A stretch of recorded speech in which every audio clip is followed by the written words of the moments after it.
That photo your ex just posted with someone new? That smile? That caption about finally being happy? It's a lie. Not because I know your ex, but because psychology has exposed exactly what's happening inside the brain of someone who moves on that fast. And it's the opposite of what you think. The person who moves on fastest after a breakup is almost always the most emotionally damaged one. Not the strongest, not the one who loved less, the most broken. And right now you're feeling something you can't shake. A question that's eating you alive. Did I even mean anything to them? What you're about to hear will either make you feel relieved or very, very angry. Let's start with the most painful part. When your ex shows up with someone new, your brain does something cruel.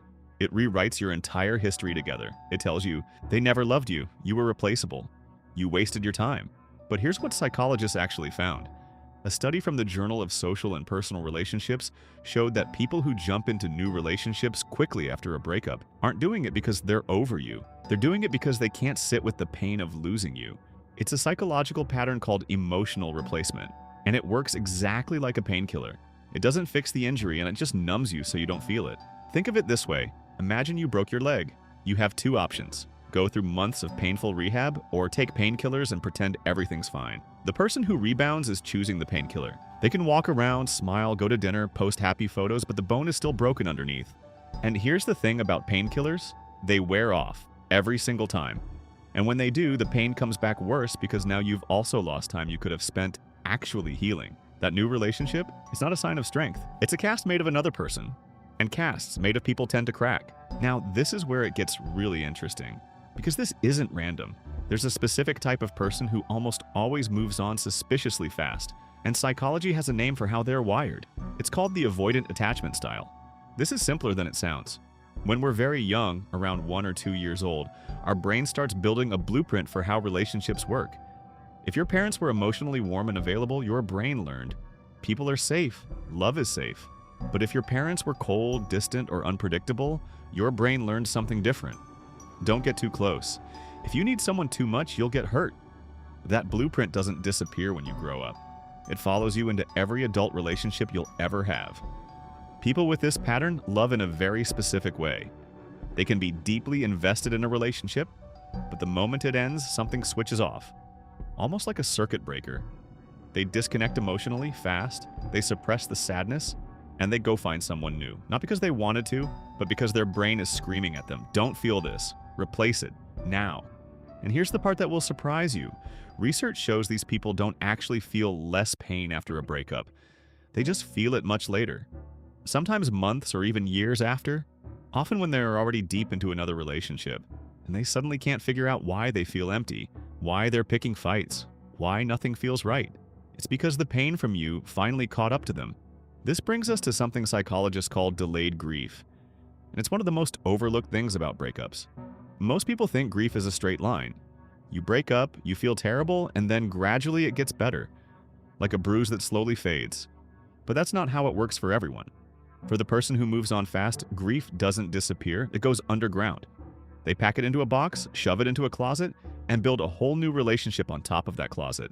And for a while it works beautifully, they look fine, they seem happy. They might even genuinely believe they are happy. But grief is patient. It doesn't care about your timeline. It always comes back. Psychologist Dr. Guy Winch describes it this way. Unprocessed emotional pain acts like a debt. You can ignore the letters, you can throw them in the trash, but the interest keeps growing, and eventually the bill comes due, usually at the worst possible time.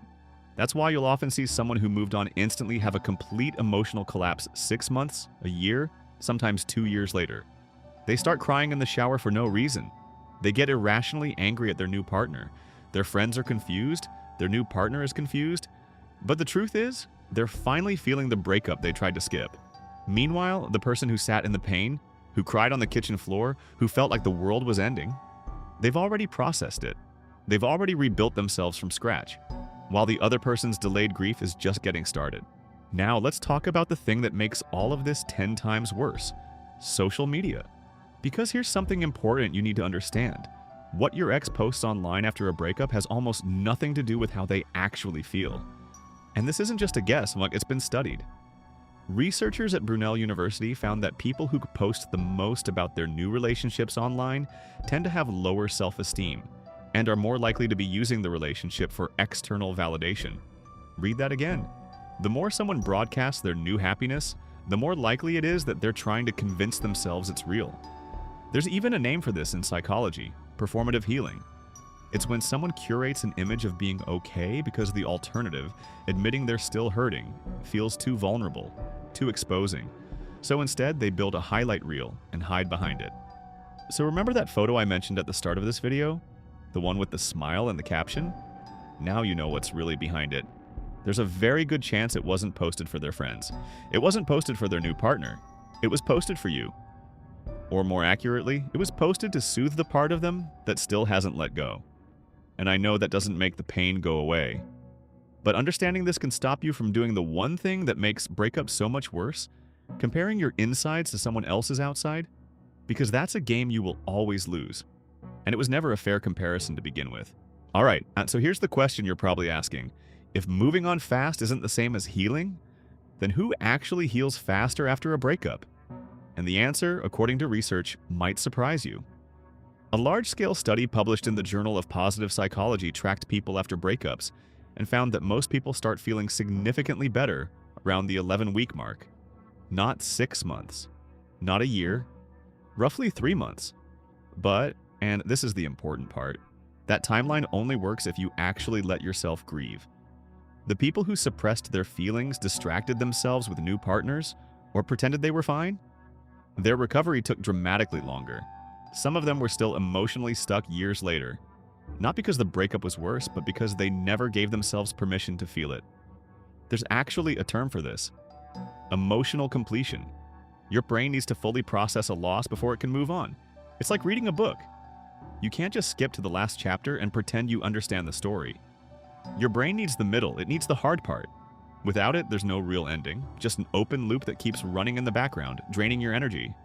So if you're sitting here right now, 3 weeks or 2 months post-breakup, wondering why your ex seems fine while you feel broken, understand this: you're not behind, you're ahead. The pain you're feeling, that's not weakness. That's your brain doing exactly what it's supposed to do. It's processing a real loss. It's reorganizing your identity. It's rebuilding you from the inside out.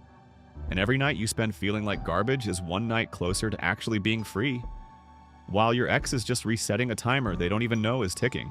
I want to leave you with one more thing, because there's a reason seeing your ex move on hurts so much more than just missing them. And it has nothing to do with love.